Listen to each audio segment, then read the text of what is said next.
Well, let's get back to St. Bernard. Time goes by and we don't get any place with this, but you don't have to get any place in a monastery. This is the first rule of the monastic life, is you don't have to get any place.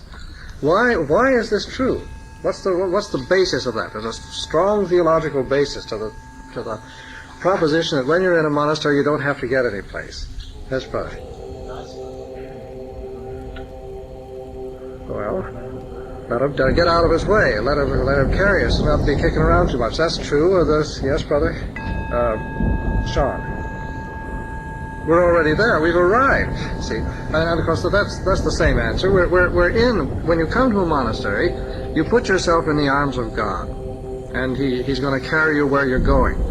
Now, all you have to do is stay in His arms. Now, the way you stay there, the way you stay in the arms of God, God hasn't got any arms. So what has He got? He's got a will. See, He's got love. Remain in my love, our Lord says. How do we stay in God's love and in His arms? Well, by conforming to His will at all times. He's staying with the rules, staying with what we're told to do, staying with what we're supposed to do.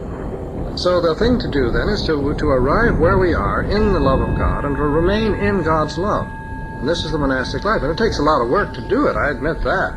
It's not at all easy, and sometimes it's quite difficult to sort of reconcile ourselves to the forms that God's love takes in our life. But that is the assignment, you see.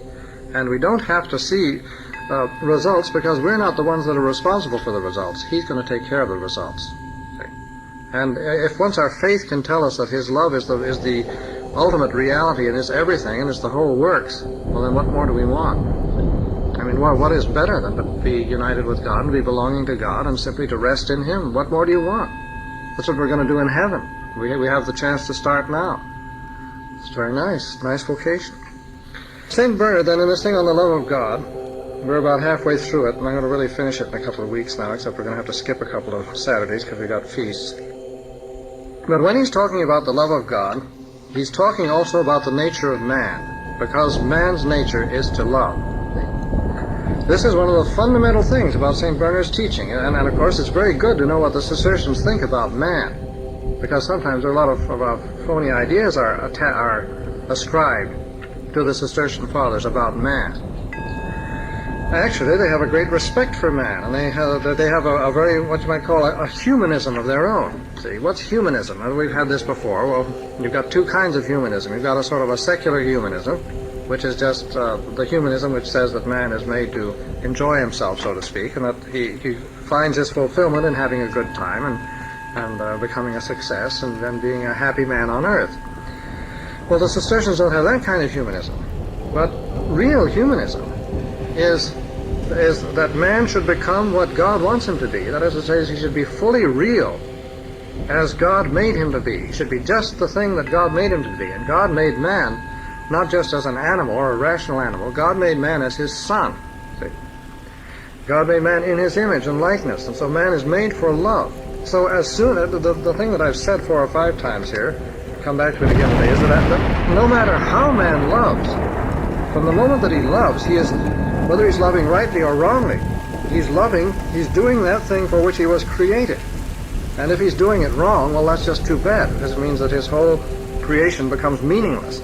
But if he's doing it right, then the whole reason for his creation is fulfilled.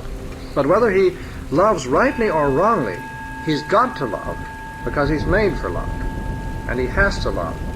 The only thing that there is a choice between isn't whether he should love or not love, is whether he should love rightly or wrongly, because he can't help loving. He's got to love. That's the basic thing. Now, the second point about this is that even if man loves naturally, his love is good and gives glory to God. Now, this sounds bad, doesn't it? Why does it sound bad? If man loves naturally, this is good and is giving glory to God. That doesn't sound like the usual spirituality that you hear in some spiritual books, does it? Why? What's the matter with it, Brother Paul Cross? What sounds funny about that?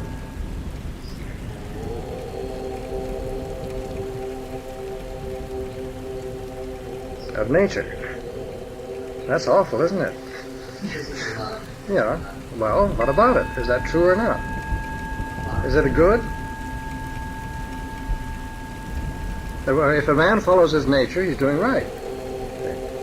Man is made with a nature, which his nature is an indication of God's will, isn't it? That's the law according to which he's supposed to exist.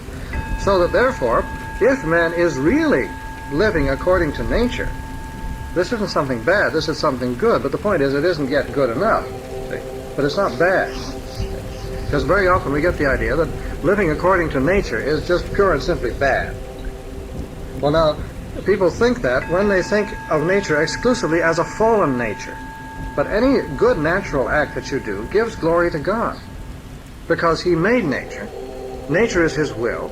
And if it's according to nature, it's giving him glory and it's carrying out his will. But it's got to be according to nature. See? That is to say, according to nature the way he made it. Now, there is a measure of nature. And it's very easy to get away from this measure. There's where the trouble really comes in, you see. So that, but basically though, love is a natural instinct, and as such it's good. And St. Bernard starts by, he gives a description of it. He says, what is love? It's one of four natural affections, that is to say, four natural instincts, or four basic passions, if you want to call it that. See, four instincts that are in man's nature, put there by God, so that he'll survive on the face of the earth. And these four basic instincts, see if you can think of them, see if you know what they are. I mean, it's just common sense, you can figure it out quite easily. Think of the four most basic instincts, love being one of the other three, or the most basic affections, put it that, the most basic emotions. These four are the sort of the roots of all the other passions, which are good. See, the passions are good. Passions are created by God, and they're good. The trouble is, though, that they're in disorder. And they're good when they're ordered, and they're bad when they're in disorder, and unfortunately with us they're in disorder. But in themselves they're good. See? What are these four basic passions? One is love. Let's put them out. That's right. Love, joy. The other one, you've got two positive, two negative. Love and joy, the two positive ones. Fear is another negative one. Then again, get me another negative one now. Sorrow, grief. Love, joy, fear, grief. See, these are the four basic passions. You get, of course, this is the old-time psychology. This goes back to Boethius and people like that. See, Freud wouldn't give you 2 cents for this analysis, but still, it goes. See, and it covers the ground basically. So that with these four basic passions, you've got the roots of all man's natural activity, on the level of emotion and nature and so forth. And St. John of the Cross builds a whole theory of the ascetic life on the control of these four passions. Love, joy, fear, grief. You've got to control those four in such a way that God becomes the source of all of them.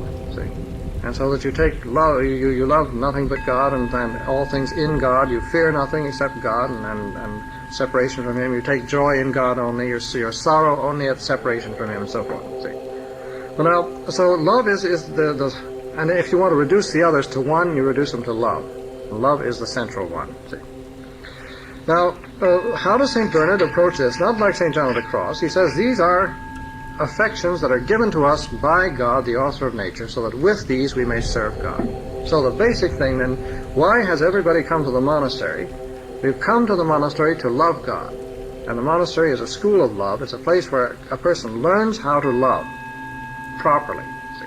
Which means to say, not just on the natural level, but the natural level has a great deal to do with the monastic life, as we'll see in a minute. And then incidentally too, setting order in love. That's one of the things that St. Bernard is always talking about, the ordo caritatis, or the order of love. See, setting order in one's life. What's the right order of love? Well,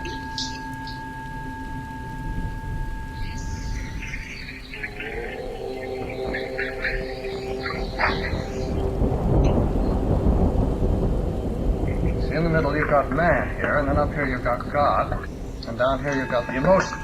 See? Now, of course, man and the emotions are all one, and God, man, and the emotions all get mixed up in one big colossal anyway.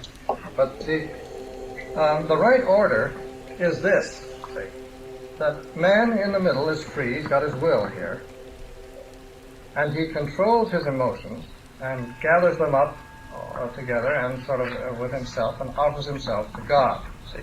So that you've got man by his will bringing his emotions and his lower nature and so forth under the sway of God's will, so that he is totally oriented towards God.